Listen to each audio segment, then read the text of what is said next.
with my man Boston E, better known as Area Stevens with Gainz Losses. And basically, we're gonna share our gains and losses. We're gonna share our biggest gains as well as our biggest losses. And we're gonna take time and learn from one another. And I just got the blessed privilege to have my man E here. He was knocking people out in national tournaments as well as knocking people out in the streets too. So a lot of cats know Boston E just from being like a good dude as well as like real nice with his boxing hands too. I listen and they were like, man, you heard Boston E knock somebody out. And I wouldn't want to tell, I'm like, I know him there, I just listen to everything. So yeah, I'm always hear about you knocking somebody out. And the funny thing with me is like, yeah, that nigga probably had it coming. Like, cause you don't fight people on some to bully or fight. Right. Real, like, for sure, yeah. Then that led to, what come in the streets. Wanted to start at 11. I wanted to start hustling, selling a little drugs here and there. And it sent me to jail, it sent me away for 4 years. But at the end of the day, that's where it come around to where me going to jail was really my biggest blessing that I received in life. Because the route that I was living back then, after I left the sports alone, when I became a teenager, always fighting, I look back and be like, dang, I was putting the streets in front of my kids and a whole lot. And it looked like for me going to jail and sit out for them 4 years, it turned me into a better person. It taught me how to be patient again, be humble, have a different drive aspect that learns my kids more important, and that's what it's about. And I don't even be entertained by some of the things that I used to be entertained by, like clubbing, out here fighting and all that. I worry about my kids now. So you really feel it made you a better person? Like, yeah. I'm sure. It did. I don't hear many people say it made them a better person. Like, for real. Yeah, my outlook on that, because some guys go to jail and make them tough to be in jail. Instead of going to jail like you can't win in jail. You underage, you do this, you do that, you do this. But then you got this guy over here, he just don't want to follow the rules. You know what I'm saying? A lot of guys, and they think it make them come out here and do the same thing. They don't mind being in there. Me, I was in there, I took it serious. I stayed out their way. I know I can't win with you. So it helped me mature and learn me how to be patient. I got my GED, went on, did that little Zane State College. So I learned a lot from it, and I learned this ain't where I want to be. Got to talk to my kids over the phone or sitting across the table. So I took knowledge from it, got some education, and came out here and used it as beneficial. What got you focused out of here? I'm just curious. To go in on you had 4 years, you feel me? What got you? Because I doubt you just went strictly in like, I'm about to get my life right. What got you? The pain and suffering. Sitting there, got to talk to all your family on every holiday, over the phone. Got to talk to them across the table once a month. Got these people telling you what to do. And I know I got kids out here that need me. Before I went to jail, I ain't know. I thought I was putting the streets first, running the streets, thinking just spending the money. Now I know. Kicking it with my kids majority of the day. Let me go, like you say, with the plow truck and stuff, the little landscaping company I got going on. Miracles Landscaping / snow removal. Like, I'm taking, instead of, back then I thought it was cool to go in the clubs, be the man that's sitting around the leather seats with the bottles, and you know what I'm saying, probably got it, buy his kids a pair of shoes that day and go spend more in the club than he do on his kids' Christmas. But at the end of the day, these kids, they need me. I got 4 little boys and 2 girls. They need me more than a friend or anything. I gotta get them the game and show them how life about. Show them the inputs, or they could be one of these little kids or anything out here carrying a gun or getting shot from just being out here running the streets. I want to show them more important things in life. So I knew I had to, by me to be able to be an example like that, I had to get my life in order. So how did you spend your 4 years out of curiosity? Like, I was just curious. How you spent that time? I was blessed. I spent it. You gotta set a routine. The first 6 months to a year was rough.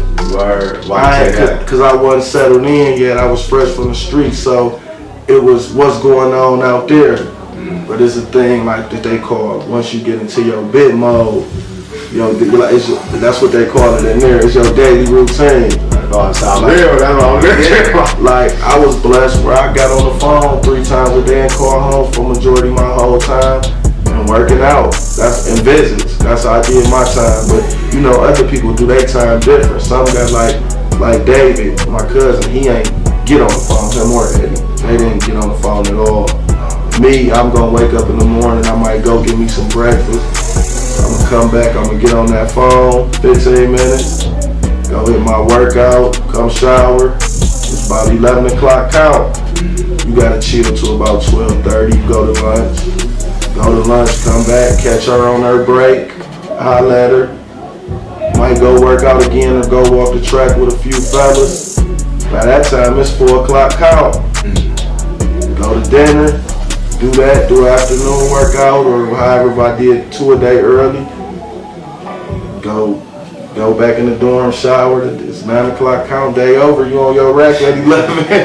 So it was, you got this whole mapped out. That's how it was. You got the whole joint mapped out. That's how it was then. Or once a month visit. She might be here the 23rd this month, 30th next month. Looking forward to that visit. Once you see them again, your family, whoever coming, that's another month down off your time. So it's basically set off schedule. You know everything. You looking forward to 2 years. Got 2 over. You looking forward to seeing that 3. Then you the countdown. How was it when you was halfway through? It was rolling. But once I hit the 2, it really was the first month. The first year that was hard.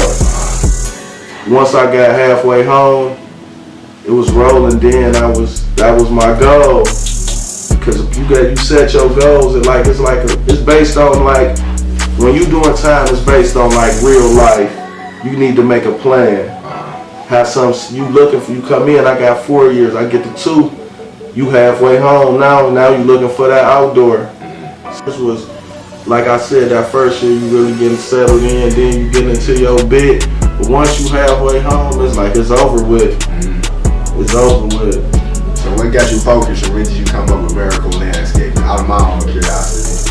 Was that when you was home, or did you come up with that when you was there? Did you figure that out there? No, I took business when I was locked up. I took small business management, college course.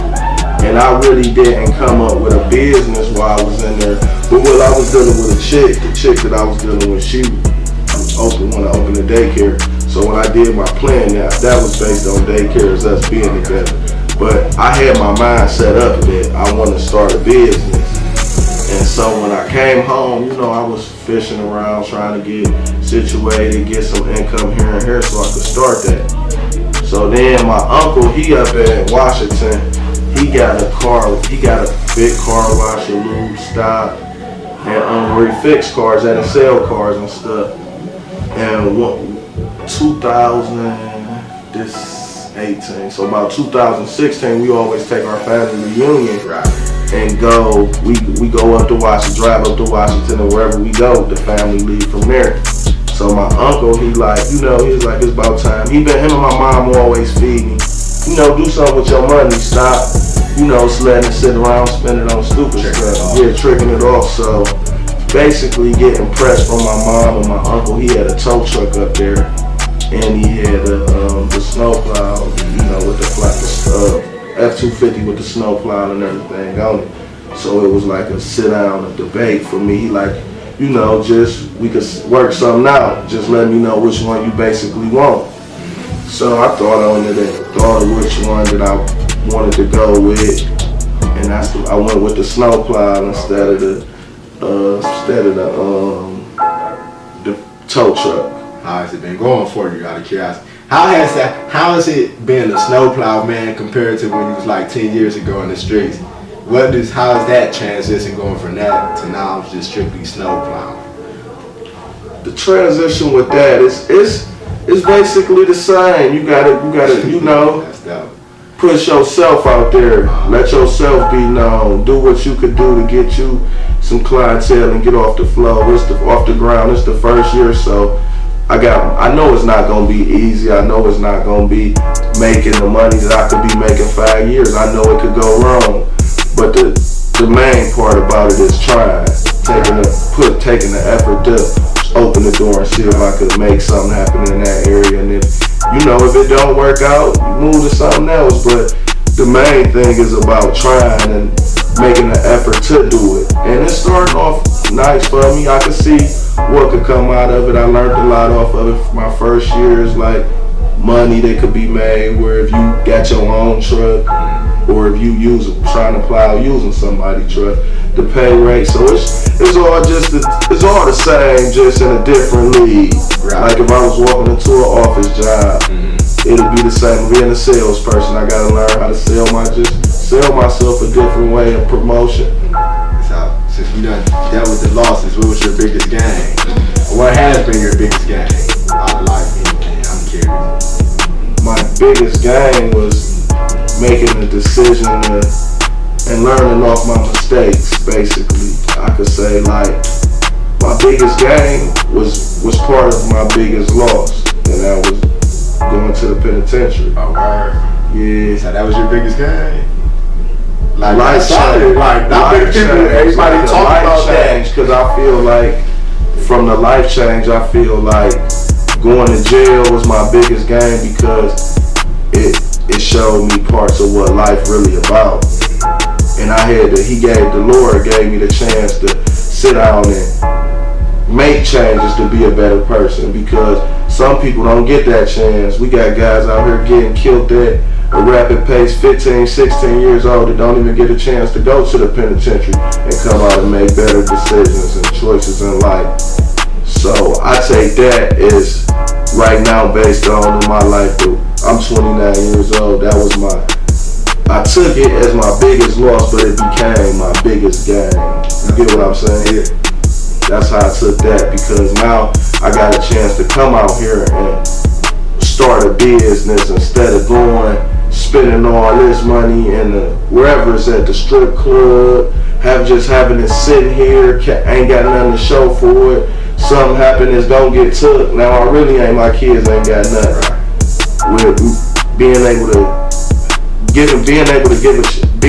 get another chance and come out here and better myself for moving too fast like I was my biggest gain. Now I'm able to be a dad. No, it's more than just giving the money, spending time with my kids. More of my kids want to come with me this weekend instead of me being in that club kicking it. I matured. I grew up a lot from it. I'm happy to hear that, for real, bro. That's major, for real. Let me know what's important, show you a lot who your real friends is, what you think a friend is. That's what I learned from. What would be your biggest advice to yourself 10 years ago? Do what I'm doing now, take chances. Oh, yeah. Invest my money in different ways than blowing it. Like, if I knew what I knew then, if I knew what I know now back then, man, I probably have houses. I probably would be, it'll be laid out, the kids ready to start something, take off from something. But you just gotta be patient. Building process. I ain't had no patience back then. Like, wanting to have an outfit to wear every week, every day, out the week, a new outfit. You got different goals. Yeah, different goals. I learned goals, what real goals is and what it's about, paving the way for the kids, going on trips, taking them, letting them, they asking you, can we go on this vacation? What we doing this year for the vacation? You feel me?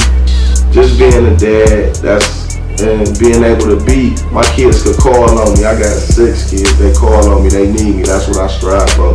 That's what my goal is to reach, to make them happy.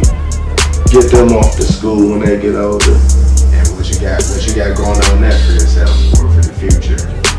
Your future plans? My future plans is I want to be a nice landlord. I want to own a lot of houses. Oh, that's what's up. So houses open right now. Yeah, that's my next step. After this, I'm trying to do that by coming in this summer. At least I have one under my belt. Oh, that's what's up, man. I ain't really got too much more. I think that was out. Like, it was amazing, man. Your gains and losses, your loss was your biggest gain at the same time. Like, that's dope. I lost a lot from it and I gained a lot from it. Yeah, I won't say I can't, but you don't hear many people say that was a gain to them for real. So I'm proud and impressed that what you took from it. And I'm pretty sure like many other people can relate to that too, for real. So Right. Yeah, that's about it though. I appreciate you letting me come on and tell my story and things. oh yeah, for sure, man. I appreciate you taking the time to share your gains and losses, man. So I ain't got too much more. I can't say he need more, but he appreciate you coming through. Yeah, Share your gains and bro. losses. So good. Nothing, man. Yep.